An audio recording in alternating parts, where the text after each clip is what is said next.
Welcome to Release Your Inner Power podcast. I am your host, Shauna B. And before we dive in, I need you to know something important. We are officially in phase 3. And this phase is where things start to feel a little bit different. Up until now, we've done some deep work. We've looked at the stories in our heads, the patterns we've been stuck in, the way we talk about ourselves when life feels heavy. And if you've been nodding along, yep, that's me, you're exactly where you're supposed to be. Phase 3 is all about self-care that actually works, not the Instagram perfect, bubble bath only version of self-care. We're talking about real life, busy life, tired but still showing up for everyone kind of self-care. This pillar is about learning how to support you in a way that fits your season. Not forcing routines that don't even match your energy, not adding more to your plate and calling it growth, and definitely not shaming yourself for needing rest or space or even a reset. In this phase, we're focusing on things like how to calm the overwhelm without disappearing from your life, where your energy is leaking, because yes, that is a thing, moving your body, feeding yourself, and caring for yourself without pressure or perfection, and creating small, doable resets that actually make a difference. This is the phase where you stop asking, what's wrong with me? And start asking, what do I need right now? So if you're craving relief, if you're tired of white knuckling your way through the week, and if you want to feel more like yourself again without blowing up your whole life, you are in the right place. All right, friend, let me start by saying this. If you've ever thought, I don't have time for self-care, or I'm already behind, so what is the friggin' point?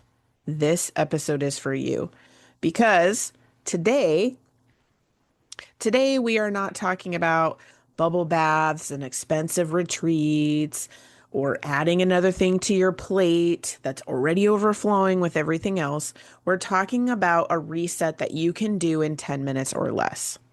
So this could be done in your car, maybe in the bathroom while you're taking a shower, between meetings, or while your coffee is reheating for the third time. This is phase 3 of our journey together. Self-care that actually works. Not self-care that feels like a chore, or not self-care that comes with guilt, okay? But the kind that meets you where you are, not where you think you should be. And I want you to hear this clearly, okay?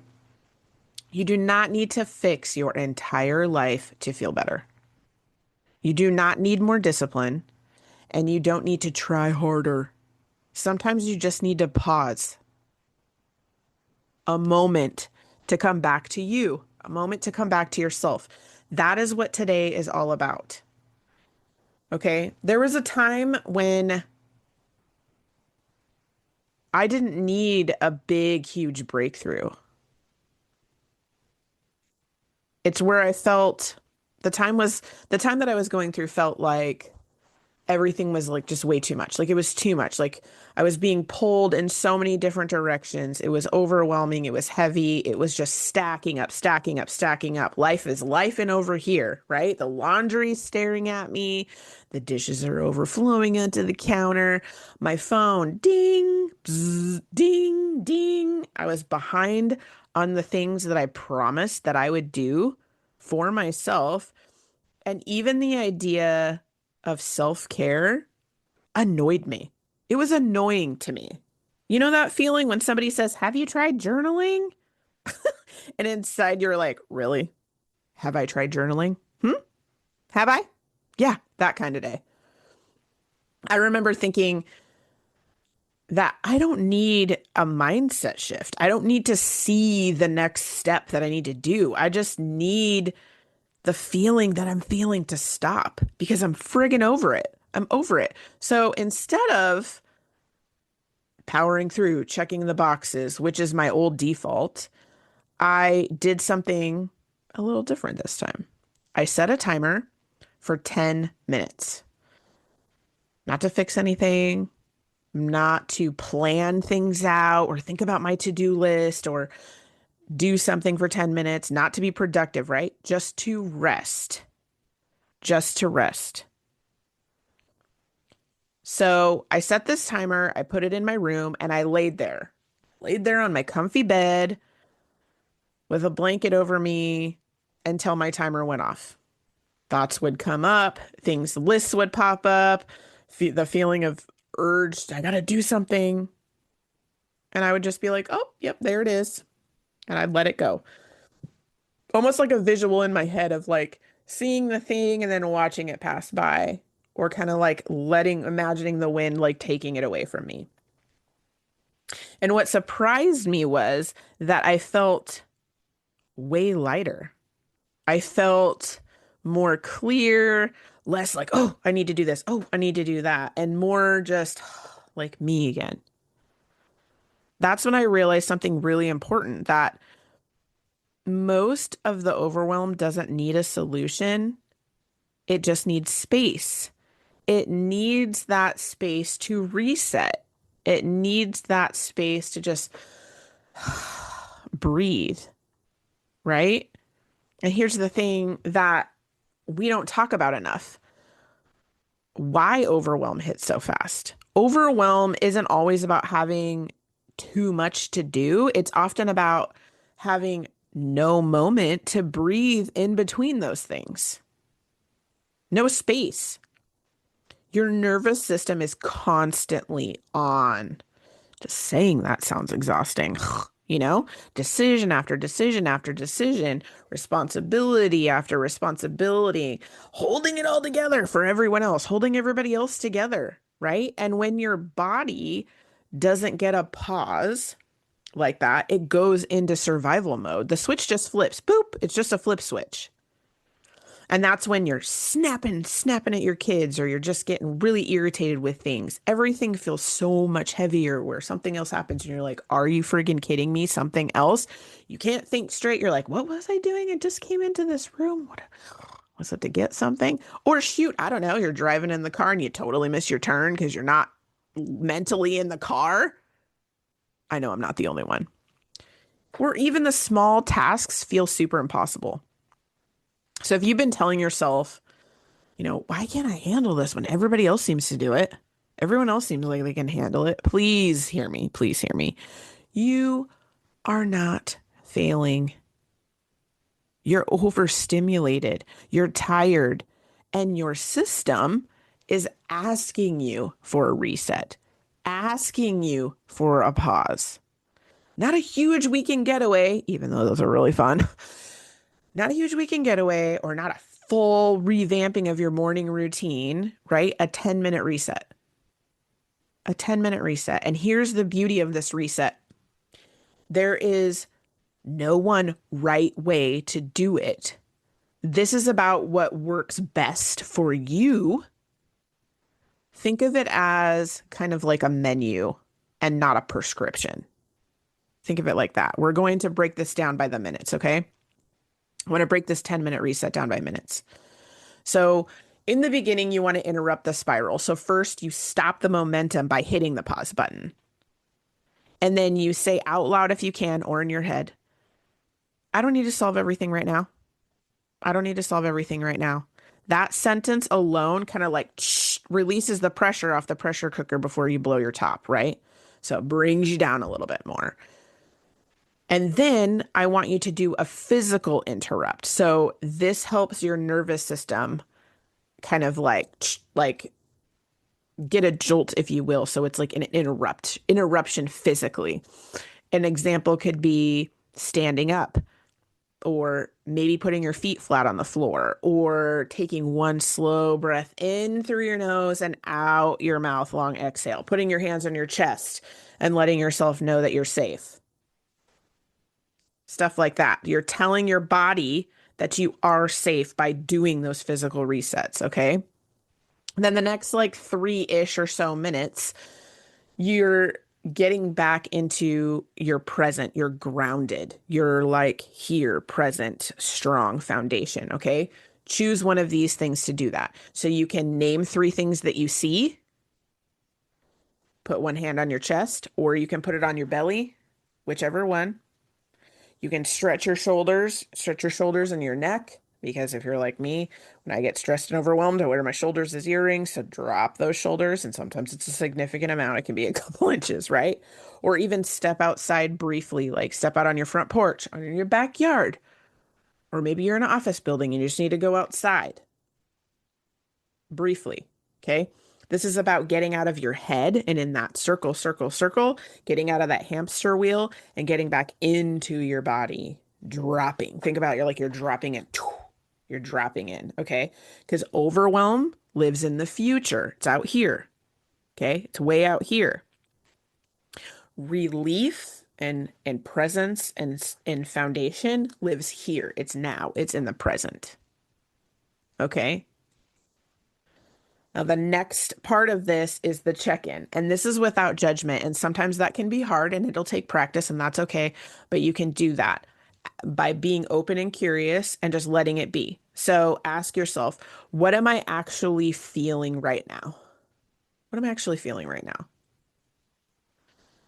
What do I need more of in this moment? Could it be water? Could it be food? Could it be just taking a breath of fresh air? Could it be going outside? Could it be one more minute? Could it be walking for a second? Any of those things. Maybe it's a nap. Who knows, right? What needs my energy right now?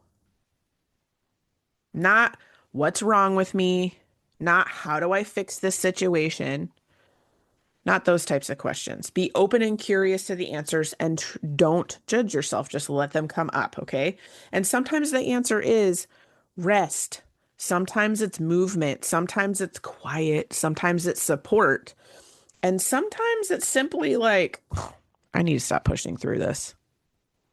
I need to stop pushing through this because I'm getting into the danger zone, right? And then the wrapping up of the 10 minutes or the last like minute or so is like a gentle re-entry back into the life that we just paused from. So before you jump back into the go, go, go lifing over here, choose one small next step that you're going to do.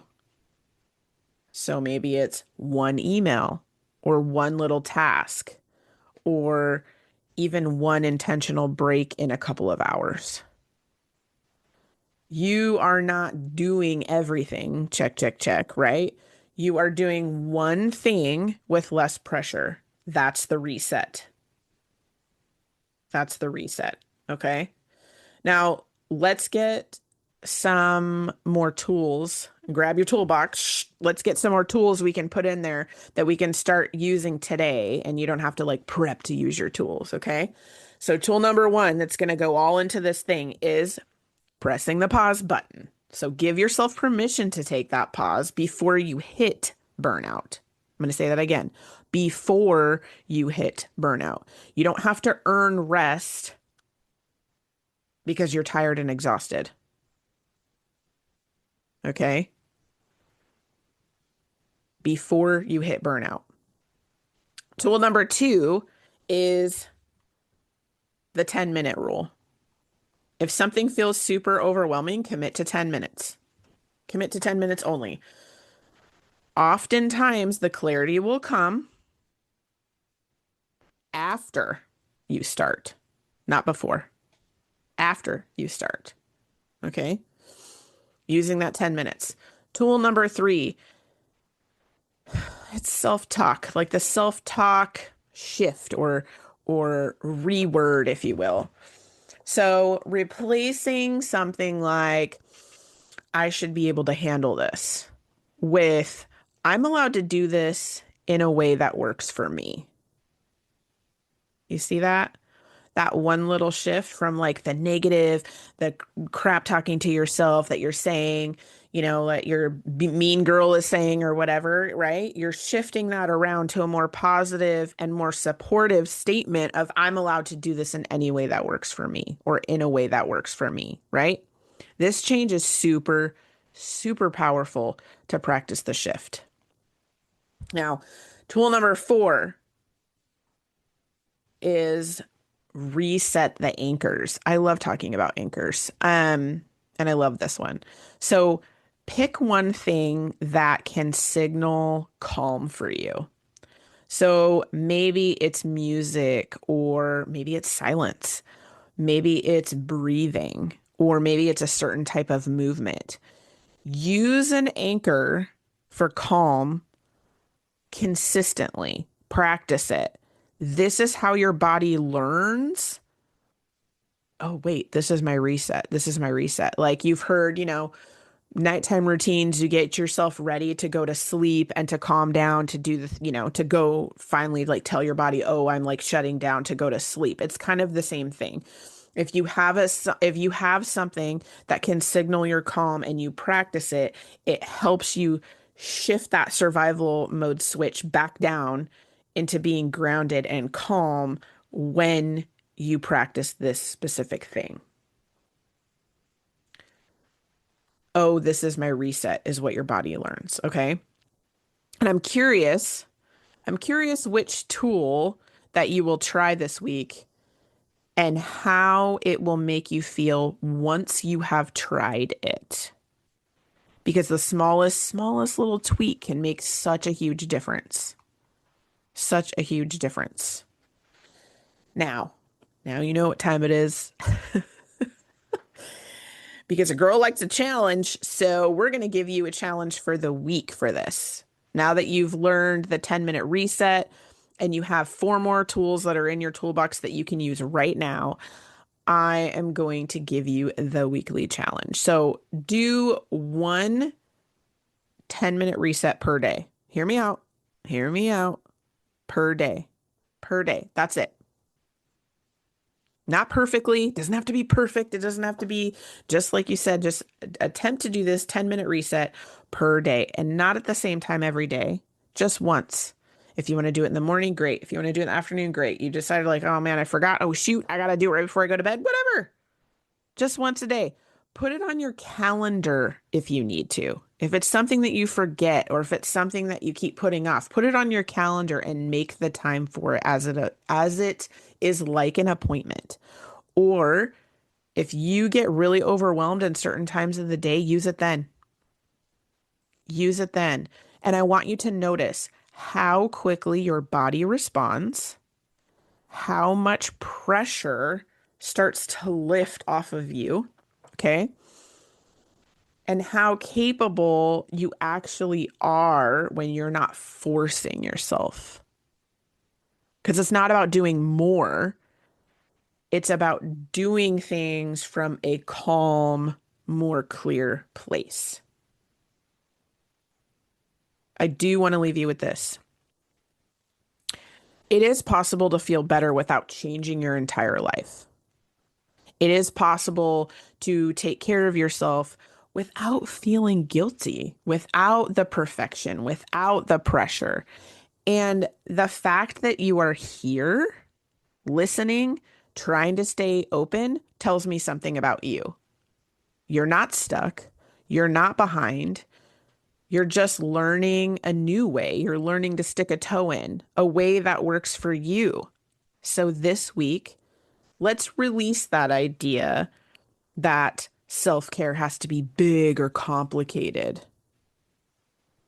Sometimes the bravest thing that you can do is pause, is breathe, and remind yourself, I'm allowed to rest. And friend, what is next for you?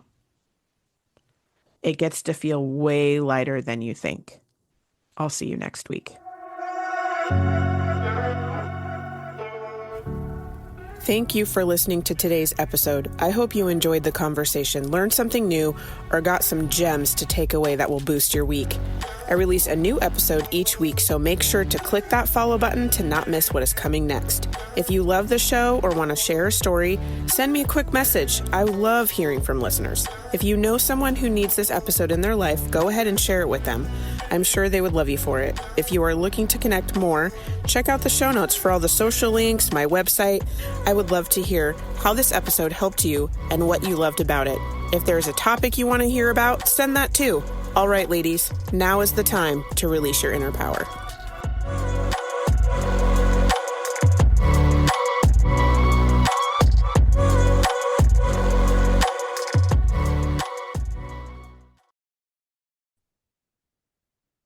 Are you feeling like you're behind or something's off or you've tried to do something new and you just can't get on that wagon? You just keep falling off? Guess what? You're human and life doesn't follow a perfect timeline. Maybe the year didn't start the way that you hoped. Maybe your goals got buried under real life stuff. But here's the truth. You're allowed to begin again anytime you want, whether it's July, September, December, January. Progress doesn't have a deadline. That's why now is the perfect time to join Empower Her. We meet you where you are, help you build momentum, and remind you that you don't have to do this alone. There's still so much time left. Let's make it count together.